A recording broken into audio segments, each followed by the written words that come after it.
सूरत के dream city में नए पुलिस स्टेशन के उद्घाटन और हीरा उद्योग की वर्तमान चुनौतियों की राज्यसभा सांसद और हीरा उद्योग के प्रमुख गोविंद ढोलकिया ने एक महत्वपूर्ण बयान दिया है। सूरत के विस्तार और डायमंड बर्स की आने वाली गतिविधियों को ध्यान में रखते हुए ड्रीम सिटी में 40वां पुलिस स्टेशन शुरू किया गया है। केंद्रीय मंत्री CR पाटिल और गृह मंत्री हर्ष संघवी की उपस्थिति में इसका उद्घाटन हुआ।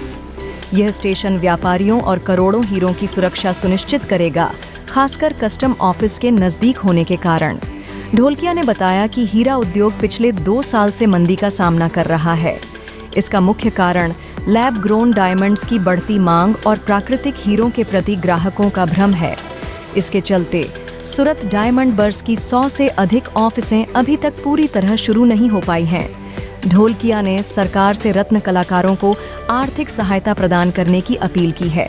उन्होंने कहा, हमने एक प्रस्ताव पेश किया है और आशा है कि केंद्र सरकार इसे गंभीरता से विचार करेगी। 22 फरवरी से डायमंड बर्स में 100 नई ऑफिसें शुरू होने की तैयारी है। साथ ही ड्रीम सिटी पुलिस स्टेशन के शुरू होने से व्यापारियों को सुरक्षित माहौल मिलेगा, जिससे उद्योग में विश्वास बढ़ेगा। ढोलकिया ने जोर देकर कहा कि ड्रीम सिटी जल्द ही वैश्विक व्यापार का केंद्र बनेगी। इसके लिए 3200 करोड़ रुपए की लागत से बने सूरत डायमंड बर्स के साथ साथ सुरक्षा ढांचे को मजबूत किया जा रहा है।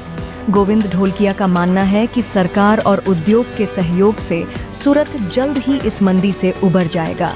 ड्रीम सिटी पुलिस स्टेशन इस दिशा में एक सुरक्षित कदम है। फिलहाल हमें आशा के साथ आने वाले दिनों का इंतजार करना चाहिए।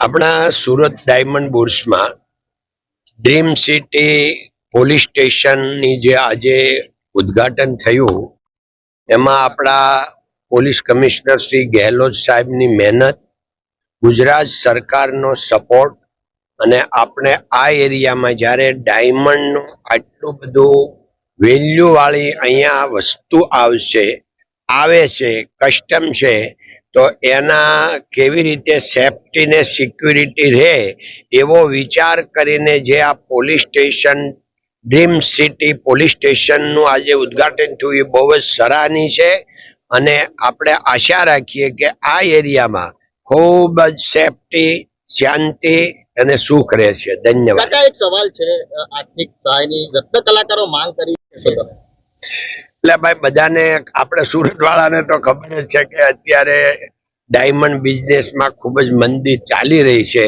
એટલે સામાન્ય રીતે બધા જ મુશ્કેલીમાં હોય, એમાં રત્ન કલાકાર તો મુશ્કેલીમાં હોય જ અને છે, પણ આપણે બધા સાથે મળીને આને સામનો કરી રહ્યા છીએ અને હવે લાગે છે ભગવાનને પ્રાર્થના કે જલ્દી આમાંથી બધા બહાર નીકળી જાય। મદદની માંગ કરી રહ્યા છે, મદદની તમારી હવે આમાં મદદની વાત એ છે કે આપણે રજૂઆત કરી છે, હજી ન્યાથી કોઈ રિપ્લાય નથી આવ્યો કે હવે અમે આ મદદ સરકારશ્રીએ શરૂ કરી છે, અત્યારે એની કાર્યવાહી ચાલતી છે, એમ આપણે આશાવાદી રહીએ। કાકા બીજો એક સવાલ, ડાયમંડ બુર્સ શરૂ થયો છે, વર્ષો થઈ ગયા છે, અત્યાર સુધીમાં કેટલી ઓફિસ કાર્યરત થઈ છે અને નથી થઈ તો કેમ નથી થઈ?